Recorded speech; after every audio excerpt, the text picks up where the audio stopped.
لبيك اللهم لبيك لبيك لا شريك لك لبيك إن الحمد والنعمة لك الملك لا شريك لك لبيك اللهم لبيك لبيك لا شريك لك لبيك إن الحمد والنعمة لك الملك لا شريك لك لبيك اللهم لبيك لبيك لا شريك لك لبيك إن الحمد والنعمة لك الملك لا شريك لك لبيك اللهم لبيك لبيك لا شريك لك لبيك إن الحمد والنعمة. Assalamu alaikum wa rahmatullahi ta'ala wa barakatuhu.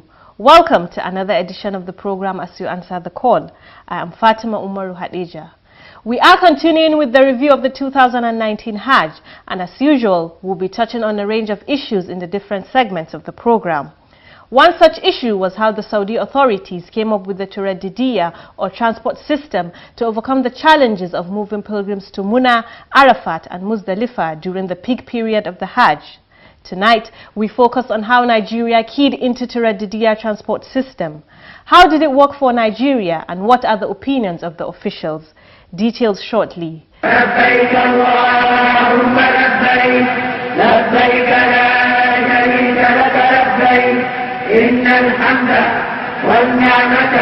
Thanks for being there. We begin the program with the news diary as presented from our studio.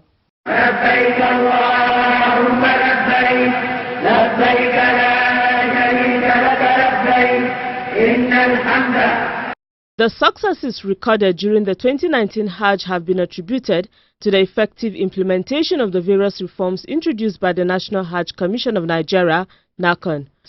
Analysts on Hajj affairs made the submission during interviews. They described the reforms in the areas of accommodation, medical services, transportation and feeding, among others, as far-reaching, saying that the combined effect made the 2019 Hajj a huge success. During this 2019 Hajj, NAHCON actually recruited, in collaboration with the State Pilgrims Welfare Board, over 400 medical personnel, which includes 140 medical doctors and over 70 pharmacists and over 170 nurses to take care of Nigerian health in Saudi Arabia. So that also has actually improved a lot. And the most important thing is using the EMR, electronic medical record, by the Nigerian medical team has helped a lot in easing the tension, in referring to patient medical history. At a click, you can actually see how many patients has actually attended to the medical clinic. I have never witnessed or interviewed any pilgrims that complain that he has not been served with food at Medina. All of the pilgrims interviewed, commended National Hajj Commission of Nigeria, NAHCON, for providing this kind of food. And the quality and the quantity of the food is beyond what an ordinary Nigerian would expect. The experts submitted that every aspect of the 2019 Hajj operation reflected good organization, preparation and thorough supervision from NAHCON officials. They called for more synergy among stakeholders so that NAHCON can continue to have seamless Hajj exercises. In terms of relationship with stakeholders on Hajj affairs, I believe there are several meetings organized by NAHCON with stakeholders, even before Hajj and after Hajj, to deliberate on some issues, the success and some of the challenges faced in 2019 Hajj exercise.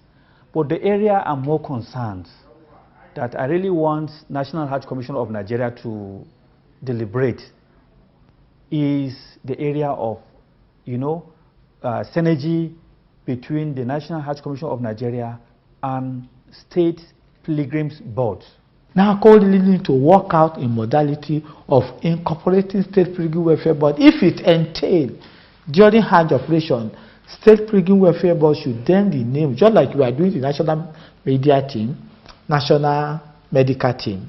Officials that are billed to go and assist pilgrims in the Kingdom of Saudi Arabia, their names and data should be sent to NAHCON so that they can be assessed, they can be supervised, they can co-opt them into other committees so that we'll have a one committee as a whole. They then urge prospective pilgrims for 2020 Hajj to participate fully in the weekly Pilgrims Enlightenment campaigns when it gets underway.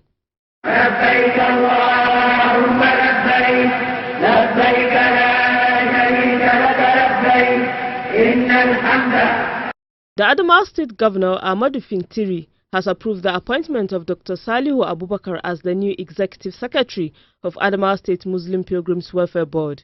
Dr. Salihu, who took over from Engineer Mustapha Boboy, has since resumed office as he has been urged to work diligently to ensure that participation of Adamawa Muslim pilgrims in the annual Hajj exercise is at par with the best standards. Alhamdulillah, if you are just tuning in, the program is As You Answer the Call, a public enlightenment presentation on the activities of the National Hajj Commission of Nigeria, NAHCON. Since the introduction of the Turadidiyya policy by Saudi government in 2010, Nigeria has been part of it. How does the system work? What was it set to achieve? How instrumental was it to the success of the 2019 Hajj operations? Our package tonight provides answers to these and other questions.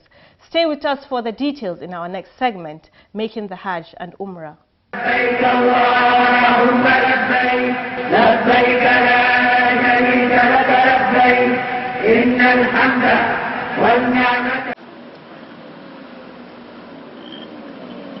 The transportation of Nigerian pilgrims to Mina, Arafah, Muzdalifah, otherwise known as the Mashayir, was another aspect of the 2019 Hajj that recorded huge successes. This was as a result of the Turadidiyya policy introduced by the Saudi Arabian government. Nigeria keyed into the system since it came on stream nearly a decade ago. What then is the Turadidiyya policy and why was it introduced? Perform Hajj before Dr. Aliyu Tanko is the head of the Turadidiyya committee at NAHCON. He gives an insight into the concept. Turadidiyya actually is a means of conveying, going and coming in a rotational kind of movement, that you go one, come back, go back, come back, like that. That is the literal meaning of the word Turadidiyya, going and coming back, going and coming back. The way to understand this concept is better explained or better understood when somebody perform Hajj before the coming of the concept, before the coming of the Turadidiyya, which is, this program came on board 2010. So any pilgrim or anybody that perform Hajj before 2010 is the person that will appreciate, that will understand what Turadidiyya is all about. Dr. Tanko said prior to the introduction of the Turadidiyya system, pilgrims encountered a number of problems transporting themselves to Muzdalifah after staying on the plains of Arafah. The experience is that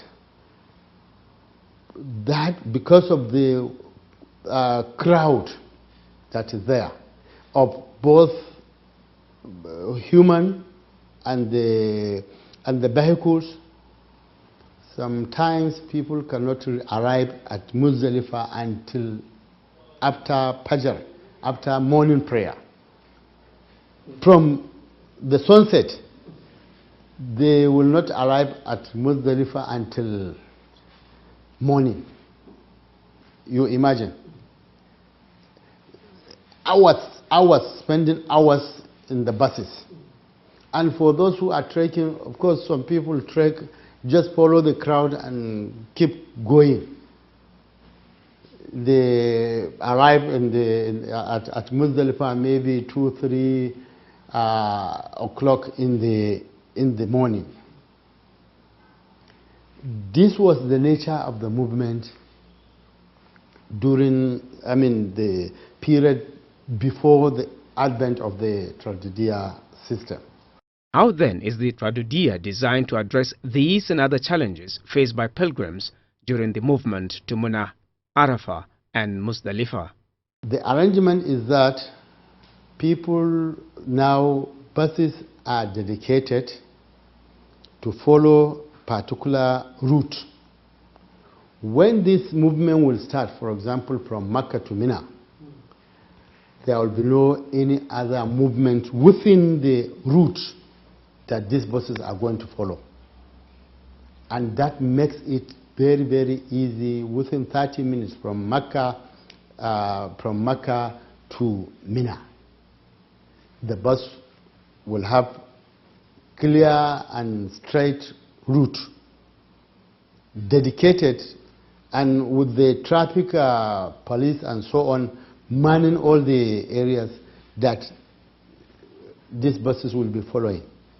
There will be no any other movement that will join that. Only the pilgrims' buses will be plying the road.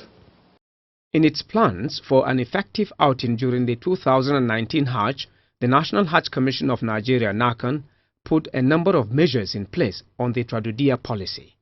These include a workshop for members of the Tradudia committee in order to acquaint them with what is needed to successfully implement the Tradudia system. The workshop took place in Abuja.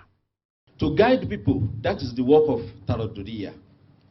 But before the work of Tradudia starts, during the Mashai, we have the work of Tradudia for pre-Hajj. We have the work of Tradudia during the Mashai work, and we have the work of Tradudia after the Mashai. What are the work of Tradudia before the Mashai work? The Mashai work is when we are leaving from Mecca to Mina. When we are in Mecca, before the work of Mashai, immediately we visit the Muassasa field head offices. They introduce their own Tradudia officers to us. The remaining 19 offices, we try to locate them and try to visit them, ask their own preparation for the work of Tradudia.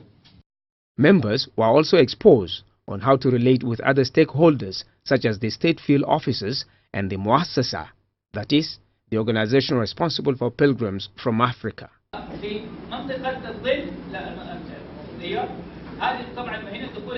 Added to this was the induction mounted by the Muassasa on the designated routes to be followed by the buses transporting Nigerian pilgrims. This contributed to the successes of the policy during the 2019 Hajj.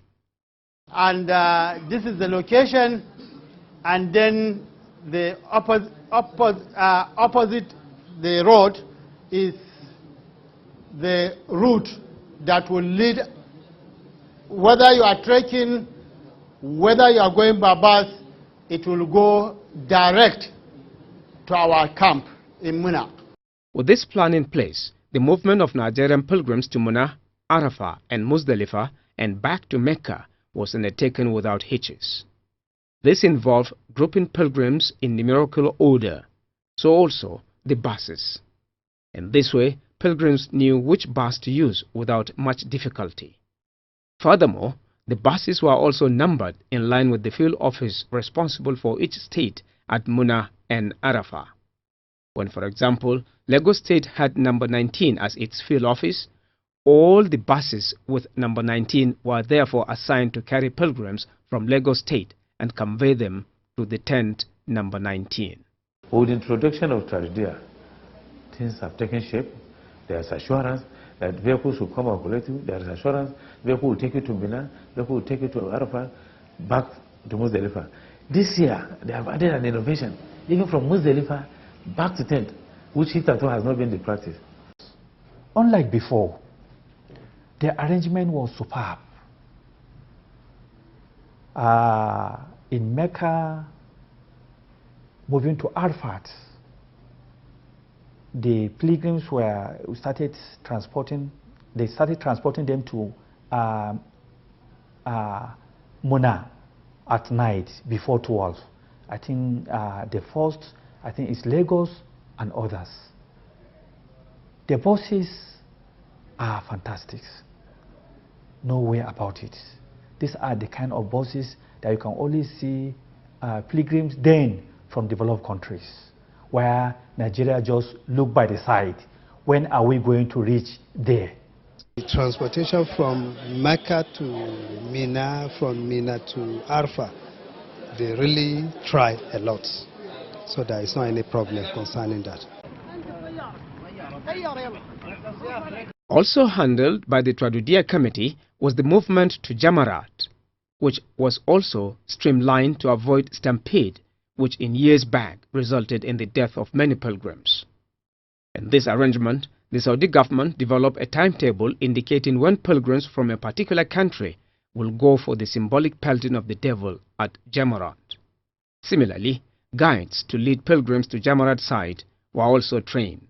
This guide, they know the terrain, they know the route. So now they will lead a whole contingent of 200, 300, and there are several guides.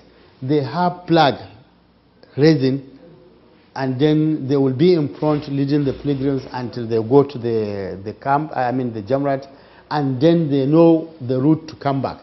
They will go and come back with the same number. Interestingly, this year, even the guides themselves are being tracked, so that to measure that they did not miss the road, and to measure how long they took them to go and how long it took them to come back, and all this kind of thing. The successes achieved from the Tradudia system and that of the Jamarat timetable can be attributed to the commitment shown by stakeholders who are responsible for pilgrims' transportation to Mashayir. The idea, in the view of stakeholders, should be sustained for the successful conduct of other Hajj exercises.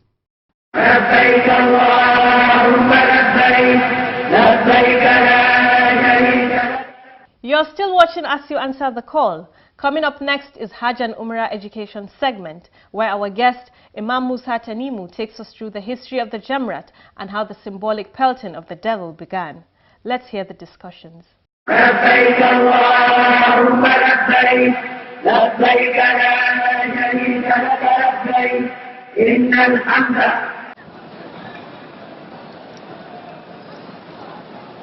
Pelting the three Jamarat is one of the rites that pilgrims are expected to observe during the Hajj. This important Hajj rite has its own history in Islam. When and how did it originate? Why are there three different Jamarat to pelt? Jamra means is an Arabic word which means stoning of devil. On Hajj Talk tonight, Imam Musa Tanimu answers these and other questions. He begins by explaining why the pelting of the Jamarat is a major Hajj rite. Jamra means is an Arabic word which means stoning of devil. On the 10th, 11th and 12th of the Hajj of every year. That stoning, we call it Jamra. We give it the names because of the place where we are stoning the shaitan. The place is called Jamra, but the actual name is stoning of the shaitan. So therefore, it's just telling us some historical events that took place many years back, especially during Prophet Abraham alayhi salam. There are three Jamarat, the big, the middle, and the small. What is the story about the first Jamara, known as the Jamaratul Kubra? It is the work of Abraham, the work of his wife Hajara, and the work of his son Ismail. When Allah subhanahu wa ta'ala instructed Abraham to build the Kaaba, when he started the building, there was some obstruction, disturbance from the shaitan, and advised him, saying, why are you suffering yourself trying to build a place or a mosque or a place of worship where the place where is deserted, no people sitting there, but you wanted to waste your time? So he knows the instruction is given to him is by Allah to build the place. That's why it's mentioned in the Quran, is there for Ibrahim al-Qawaid min al-Bayt wa Ismail Rabbana taqabbal minna. You can remember when Abraham is building the masjid or the haram, the Baytullah, with his son Ismail. And another thing is his wife, where he say, Rabbi inni qad askantu min zuriyati biwadin ghayri zir inda baytikal muharram rabbana liyaqimus salat. His family there, his wife Hajara and his son Ismail. So when he's building the Kaaba, the Satan come to inspire something internally to him, saying this work you are doing is useless. It has no effect. It has no benefit. You better abandon the idea. But he knows that this is instruction from Allah. From there he realized that it is Satan wanted to divert his attention from the following instruction of Allah, so he stoned him. The first stone, that the stoning of Satan, that's the first Jamra. We are copying the work of Abraham. What about the middle Jamra, referred to as Jamratul Wusta? Then the second one, when the Satan didn't succeed on his what he wanted to achieve from Abraham, he go directly to the wife, Hajara, and ask her, see your husband, he's an old person. Maybe his intellectuality has come down. He don't know what he is doing. Can you please advise him that what he is doing, he should try, he's better stop it automatically, because he's just wasting his time, wasting the resources, the water, the source of water you are getting to drink, he is going to spoil it, and a lot of things comes into her mind. Then she quickly remember her husband Abraham is a pious servant of Allah. She is doing all what he is doing is following the instruction of Allah. Therefore, she understands the same thing as the father, as her husband understands. Therefore, she stoned the Shaitan. That's the second Jamra, that's the middle Jamra. What about the small Jamra, or Jamra as-Sugra? When the Shaitan realized that he will not succeed from the wife, he quickly go to divert the attention of the son, that is Ismail, saying, why are you following this old man, misleading you, wasting your time, using your energy unnecessarily on doing something which has no any benefit? Why should you be following him? That's the only source of water you have. And now you are using the water to build the house, which is just, according to him, is a job, is a work that has no effect. He instructed that, he inspired that into Ismail. So Ismail quickly realized that this, what he is hearing, is the instruction from Satan. So he is sure, 100% sure, that his father will not embark on any instruction, any work, without Allah's instruction. Therefore, he knows that the building of the house is instruction from Allah subhanahu wa ta'ala. Therefore, the son also stoned the Shaitan. So that's why we call it 3 Jamra. Pilgrims are required to use 7 pebbles to pelt each of the 3 Jamra. Why is this so? We saw the Holy Prophet this 7th, on the first day, and then 21, and the second day, and the third, and so on like that. So it's just following, because Allah says, لَقَدْ كَانَ لَكُمْ فِي رَسُولِ اللَّهِ أُسْوَةٌ حَسَنَةٌ. You have a very good example to copy on from the character of the Holy Prophet, not only his character, his deed. And he said, خُذُوا مَنَاسِكُكُمْ عَنِّي. You should take the instruction, the activities of Hajj from my own. Therefore, we saw the Prophet did the same thing, so that's why we are doing it. But the original is just historical event, which Abraham, his wife, and his son did. But the numbers may vary. Over the years, the place where the Jamra is located has been transformed in order to accommodate the growing number of pilgrims. What is the position of Islam on this? The last pilgrimage did by the Rasulullah, there are just around 124,000, which is less than population of our country that attended the Hajj. Maybe in Nigeria, we used to send around 70 to 80,000 or sometimes 90,000 because of the court marks given to us. Even Dukal even exists that number.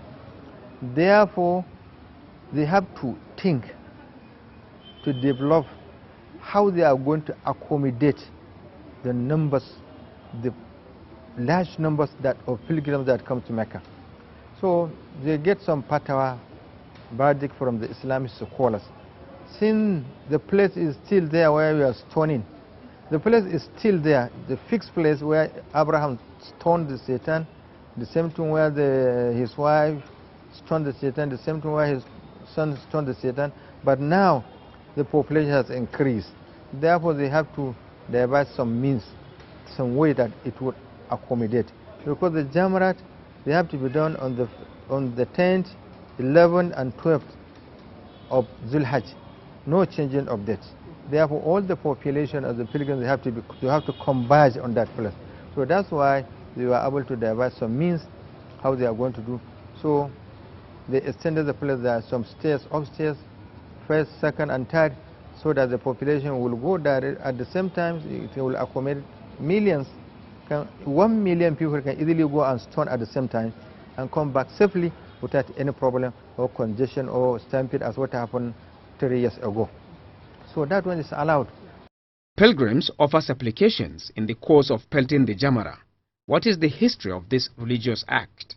No, that supplication after the Jamra is what we are copying from the Holy Prophet ﷺ.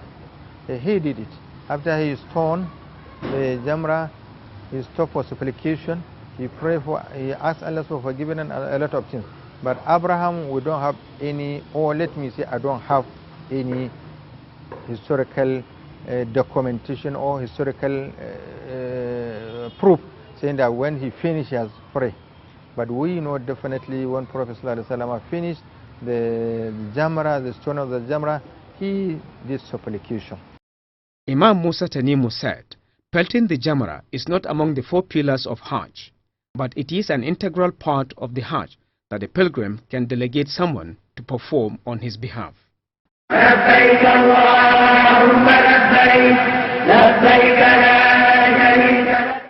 That's it on this week's edition of the program As You Answer the Call. Join me same time next week for another package. Good night and thank you for watching.